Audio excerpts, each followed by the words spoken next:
Hello welcome and வணக்கம். இன்னைக்கு நாம அவல் கார கொழுக்கட்டை எப்படி செய்யலான்னு தான் பார்க்க போகிறோம். இந்த ரெசிபியை பிரேக்ஃபாஸ்டாகவும் எடுத்துக்கிடலாம், அதே சமயத்தில் ஈவினிங் ஸ்நாக்ஸாகவும் நம்ம எடுத்துக்கிடலாம்.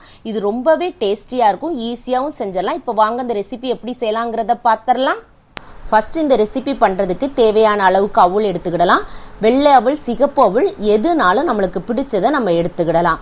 இதில் கல் மண் இல்லாமல் பார்த்துக்கோங்க. ஒரு திருப்பு தண்ணி ஊற்றி நல்லா அலசிட்டு நல்ல தண்ணி விட்டு, அதாவது ஒரு 1/4 டம்ளர் அளவுக்கு தண்ணி சேர்த்து இதை நல்லா மிக்ஸ் பண்ணி ஒரு 5 நிமிஷம், அப்படி இல்லைன்னா ஒரு 8 நிமிஷம் இதை ஊற வச்சு எடுத்துக்கோங்க. இது ஊறுறதுக்குள்ளே நம்ம இதுக்கு ஒரு தாளிப்பு ஒன்று கொடுத்துடலாம்.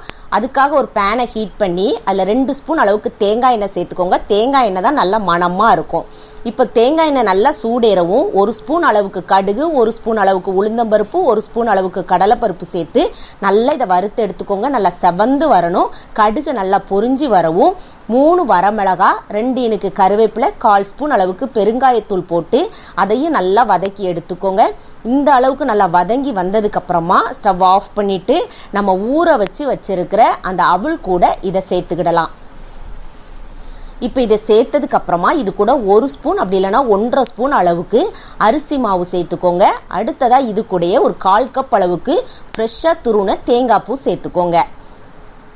இப்போ அடுத்ததாக இந்த ரெசிபிக்கு தேவையான அளவுக்கு உப்பும் சேர்த்து ஒரு ஸ்பூன் வச்சு முதல்ல நல்லா மிக்ஸ் பண்ணி எடுத்துக்கோங்க. மிக்ஸ் பண்ணதுக்கப்புறமா நீங்கள் கையை வச்சு லைட்டாக அப்படி உருண்டை பிடிச்சு பாருங்கள். உங்களுக்கு உருண்டை பிடிக்க வந்துச்சு அப்படின்னா நீங்கள் பிடிச்சிருங்க. அப்படி இல்லைன்னா லைட்டாக தண்ணி தெளித்து நீங்கள் பிசைஞ்சிக்கோங்க. ஒருவேளை ரொம்ப தண்ணியானது மாதிரி இருந்துச்சுன்னா கொஞ்சம் அரிசி மாவு சேர்த்து திரும்ப நல்லா மிக்ஸ் பண்ணி எடுத்துக்கோங்க.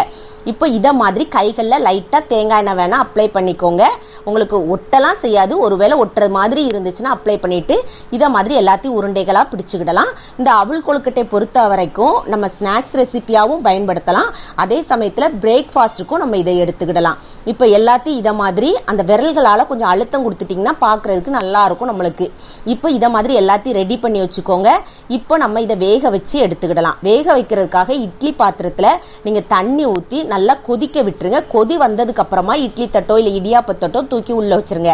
அந்த இடியாப்ப தட்டில் லைட்டாக தேங்காய் எண்ணெய் ராவிட்டு இந்த உருண்டைகளெல்லாம் தூக்கி வச்சுட்டு 10 நிமிஷம் மீடியம் ஃப்ளேமில் வச்சு குக் பண்ணி எடுத்துக்கோங்க.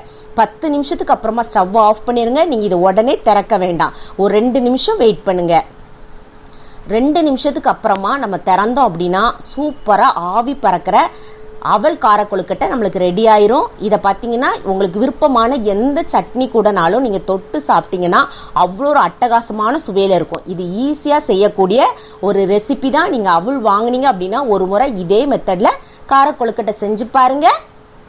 அப்படி செஞ்சு பார்த்து உங்களுக்கு பிடிச்சிருந்துச்சி அப்படின்னா லைக் பண்ணுங்க, ஷேர் பண்ணுங்க, சப்ஸ்கிரைப் பண்ண கேண்டி ஸ்டோர் தமிழுக்கு மறக்காதீங்க.